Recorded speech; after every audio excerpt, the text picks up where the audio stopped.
Welcome to Land Academy. This is the Cash Flow from Land Show, where we show you how to buy unwanted vacant land and sell it for more on the internet. I'm Steve Butala. I'm Jill DeWit. We are your hosts. With over 15,000 completed transactions, we are the experts in this niche land flipping business.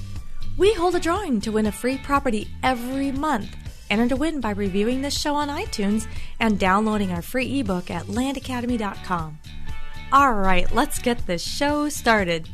Welcome to the Cash Flow from Land Show. In this episode, Steve and I talk about how to price your land when you buy it, when you sell it, and everything in between. Welcome, Steve. How is everything going in your land world? It's fantastic, Jill, as always. Or your email world? Well, I was going to ask you that, actually. I think you had some email trouble yesterday. Oh, no, nothing I couldn't tackle. Hey, you mean when I called you at 10 o'clock at night, almost in tears? On Saturday night. Oh, my gosh, about to rip GoDaddy's head off. I don't think there was almost anything about the tears. I think you were in tears. I was. I really I was. Oh, my gosh. I don't think that guy believed me when I said, I have been working on this since 4 o'clock. And at that point, it was like after 9 and we weren't done. Hey, the reason I brought this in, I wrote it into the show is because, I sometimes, no matter how much equity you have, or there's only, I guess, a very small percentage of people that can just say, yeah, I'm not going to deal with any problem I come across in my little company. Right. You just have to spend till 10 o'clock on Saturday once in a while, no matter who you are and how far you are with whatever you're doing. Oh my goodness. To get it done, right? Yes. I was talking to my daughter about that this morning. I said, trust me, there are much better things I'd rather be doing on a Saturday night than, I wanted to be out goofing off too, but it needed to get done. There's times you just have to make some sacrifices. And that was the whole conversation. It was really about, and it was not about her. It was actually about someone that she works with, who works for her.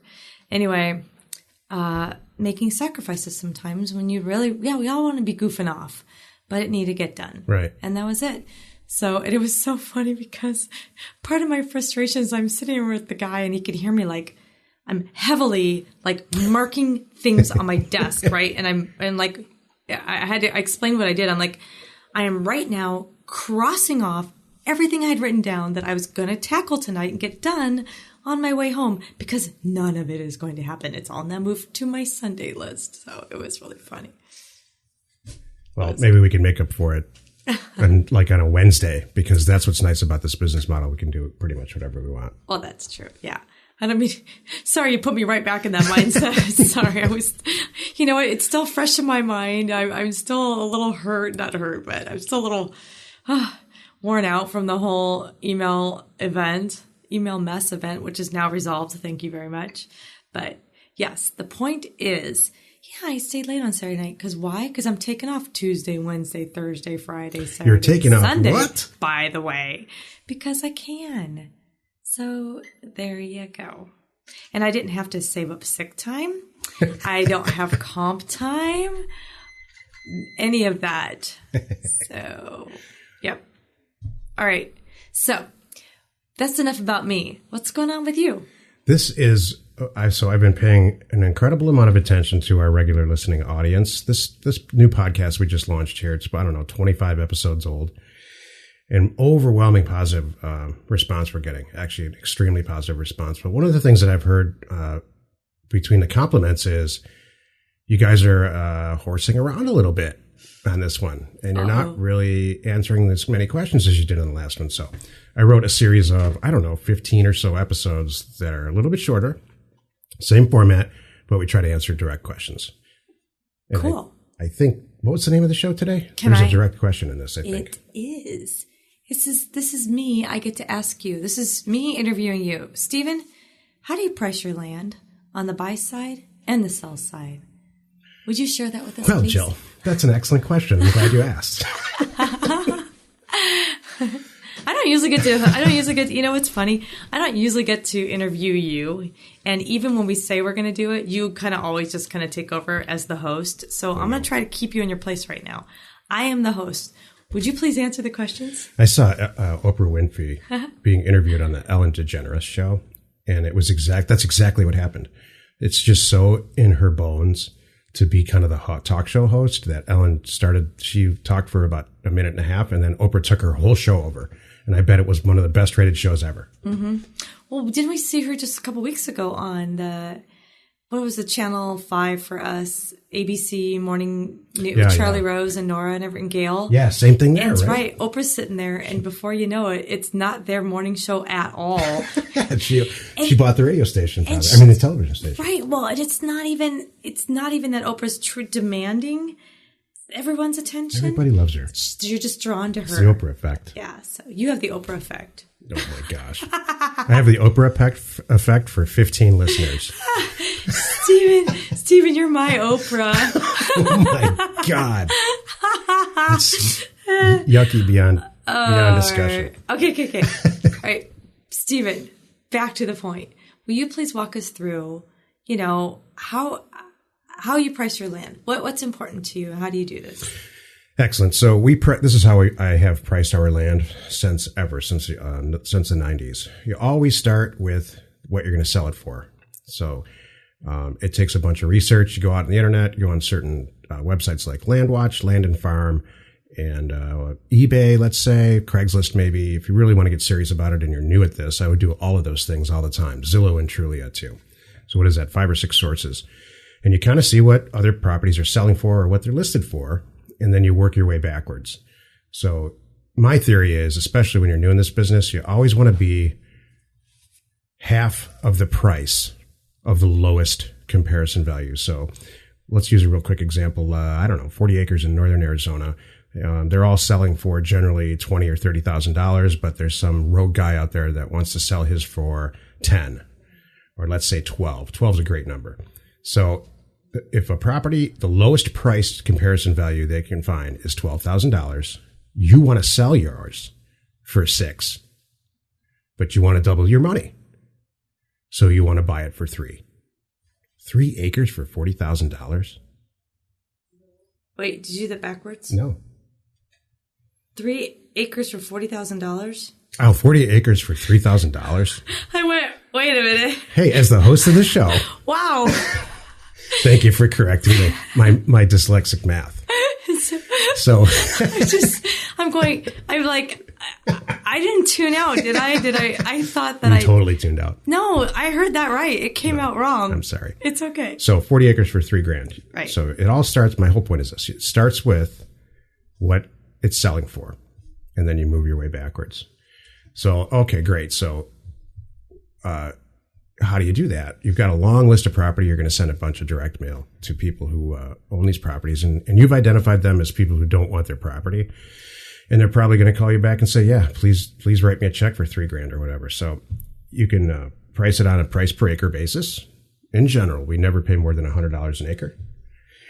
Or you can price it on a price per lot basis, and I generally try to price the lot types at about a static price regardless of size. So if it's a quarter acre, it's 3/4 acre, maybe it's an acre, maybe it's just a really cool lot in Michigan that's got some waterfront access, or it's got some attribute like that, then I'll do a static price of maybe $500, maybe $1,000, maybe $1,500, depending on the issue. But I always, my point to this is this: I always make sure to check it out based on what's being sold right now. Got it. So that in a nutshell is really how we price property. We price it based on other people selling properties in the area, and then we try to have our sale price half of what the lowest comp. Why? Why do we do it? Why is it so cheap? Well, wait a minute. Yeah, what if I don't want to sell at that price? Why would I do that? Why wouldn't I try to squeeze more out of it? That's an excellent question. I answer it 20 times a week probably. The rest of the world believes in maximizing value on any piece of property that you own. So, yeah, why the hell would I price it so cheap and it sells so fast and leave money on the table, right? That's what you're intentionally doing. You're intentionally leaving money on the table. You're doing it because you want to turn inventory faster than you can imagine. You have a couple of choices when you own a piece of property. You can price it real cheap, sell it really fast, and get into the next deal as fast as you can, which is what we choose. Or you can sit around for a year, get maximum value. What we teach is keep churning and churning and churning your real estate portfolio so that you can jam pack as many properties in as you can. Sounds to me like there's a lot less headaches that way too. Well, what ends up happening, the intended consequence is that you start to develop a list of A-list buyers. Jill, you know actually more about this than I do now.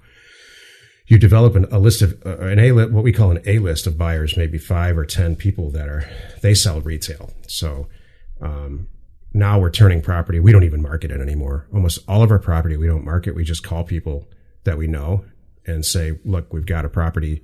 I know you're going to buy it because you bought the last 13 that we sent to you, just like this. And so we're turning it and doubling or tripling our money. I mean, we know it's a great deal long before we even send out the mailer, which is how we buy acquisitions, or which is how we run our acquisition program, by sending direct mail.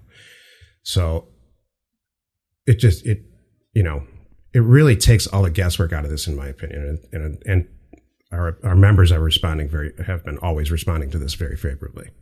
Got it. So what, is there anything different now? So now we've all got a good idea of how you determine value and set a price to make an offer and purchase the property. Is there any glaring difference when I'm selling it? And might I be selling it different ways and have different pricing structures depending on how I'm selling it? And you know where I'm going, cash versus terms. Yeah, so that's a great question. I mean, there's a healthy balance between selling property for cash and property on terms, which is collecting payments. So let's use that 40-acre example again.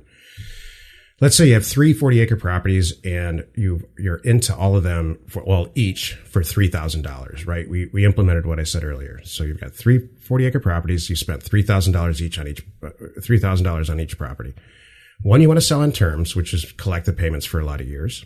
One you want to sell for cash retail to keep your cash balance up to do more acquisitions.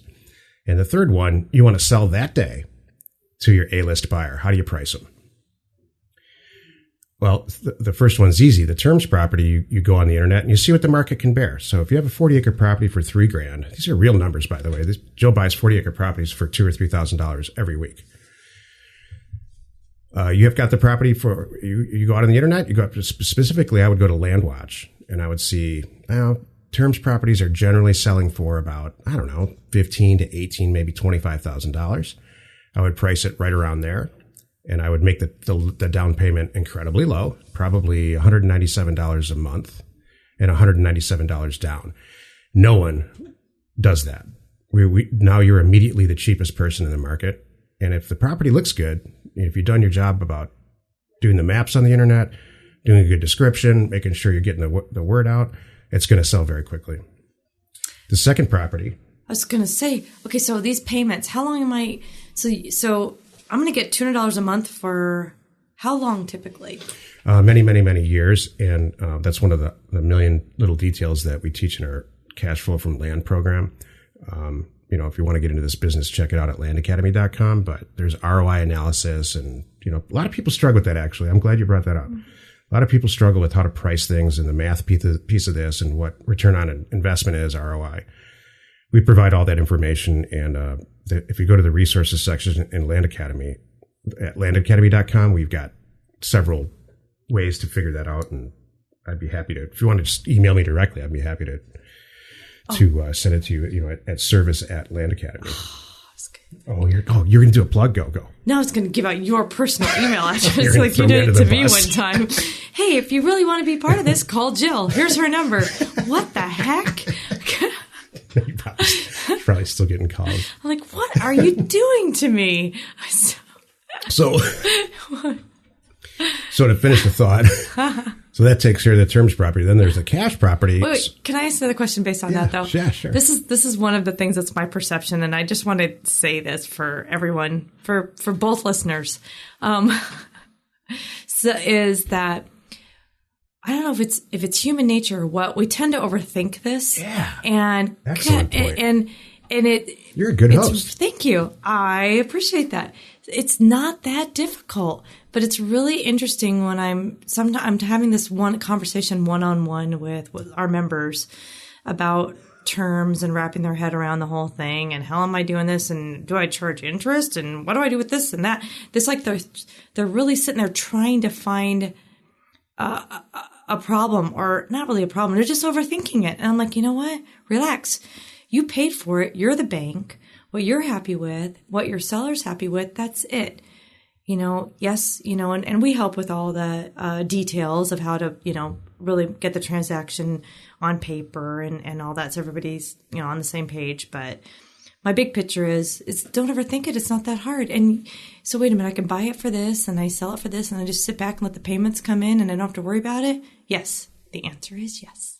Yeah. If you understand that and you want that to happen in your life, everything else is just a little detail. Mm-hmm. And we have all the answers for that because we've done it the wrong way and the right way for 15 years at least, maybe more than that. So right. Yeah, principal and interest and payment structure and all that, it all comes down to one simple little spreadsheet that I've been using for years and years. It's one that I wrote and designed, and I'm happy to share with the world. Mm-hmm. Thank you. So back to our other option. Now we're doing the cash sales. Give us a little snippet on that. So cash sales is something that I think that everybody, when they get into this business, and it's the vast majority of our members are interested right in the beginning at cash sales, and then they kind of graduate themselves to term sales. So in that example, again, you're into the property for $3,000. You bought it right because you did all your research. So you generally want to double your money. So you're going to go out and sell the property or market the property on the internet for $6,000. 40 acres in northern Arizona, good pictures, good maps, good customer service. How long do you think it's going to take to sell a $6,000 40-acre property on the internet? Oh, and by the way, I'm here to tell you from based on experience. It's going to sell in the first 3 minutes. It's going to go fast because you are the least you're half. By half. Half of the cheapest thing out there is the main thing. Because you by design, you didn't buy that property unless that was one of the criteria that you had to fulfill before you purchased it.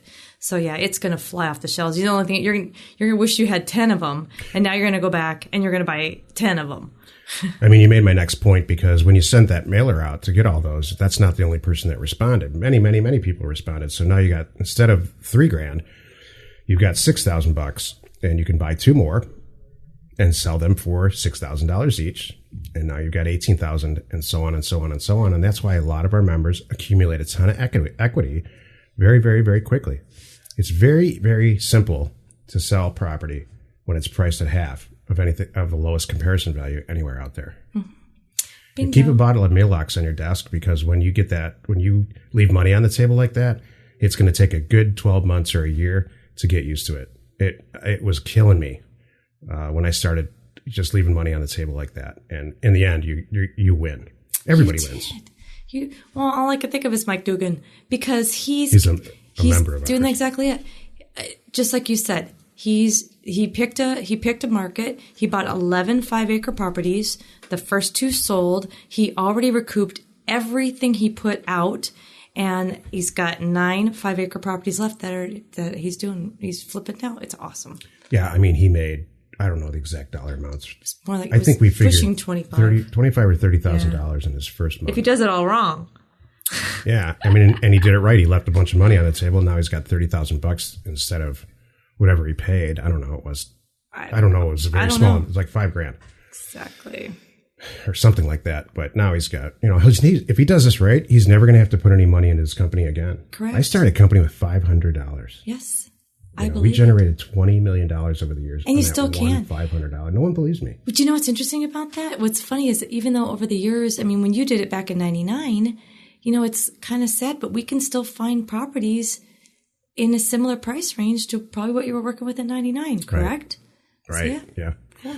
So, and then to wrap it up, my third example is, and this is, in reality, this is what we do here at Landstay, what Jill does and her team, is that same example. If you're into the 40-acre property for $3,000, you, long before you even send the mailer out, what's going to happen with the mailer.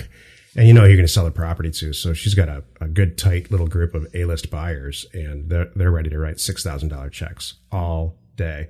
So we don't, in the end, and this isn't beyond the scope of this, we don't really even actually write the $3,000 check to buy the property anymore. We collect the money before we buy it, and then there's a lot of different ways to describe it, but it's my favorite way, and that's how it works. As an option. And we'll talk about that in another one. It's an option, right? You're a good host. Exactly. Thank you very much. Well, thank you very much, Stephen. I really appreciate that. Was really valuable and perfect timing. I think a lot of people have been asking this question. I see this often, and I know this is going to be a really well-received podcast episode. So thank you for doing that. Thank you for listening. This is a lot less horsing around and a lot more like lecture type information. Is this good or not good? I don't know. I mean, we're going to find out. We'll find out. I guess you got to do some of the work, right? It's more fun to just horse around, though. It kind of is. But it's fun when you learn something. It's fun to have fun and learn something, too. All right. I think. I agree. All right. Thank you, everyone. Let's go buy some property. Sometimes it's fun to listen to a guest that we interview. Some of them are good, but you want them to bring value, really good value to it. Yeah. Well, you can't have a show just talking about nothing. Why? Other people do. Yeah, you're right. They do. I'm not going to name names. I'm not going to name names. You're exactly right. They do, Jill. They do. If I'm going to be here, I'm going to be here for a reason. I like to think that we're teaching some stuff, and I think the feedback that we're getting from our members, and we're watching how much money they make on Success Plan. Mm-hmm. I think it's, I think we're doing our job, but I think there's a specific section of listeners. What did you talk about today? There's certain people that kind of just sit on the sideline. How did you put it? You put it perfectly. Oh, in the car earlier. Yeah. Oh, the people that they're like stalking, like they're watching and gathering all the information, and then they finally act. They're on the sidelines for a while. Yeah, they're not participating in any of the discussions, but they're logging in, they're reading, they're absorbing. They just are for some reason skittish about chiming in and asking a question or something. It's just interesting. Yeah. Skittish. Did I say skittish? What's wrong with skittish? I don't know. Nothing. It's just funny. You come up with some funny stuff, Joe. That's all. Nothing's wrong. Thanks a lot. We hold a drawing to win a free property every month. Enter to win by reviewing this show on iTunes and downloading our free ebook at landacademy.com. If you want to get involved or you need more information about our profitable, niche real estate operation, call 480-467-0359. You just might get Jill at the other end of the line. landacademy.com. You are not alone in your real estate ambition.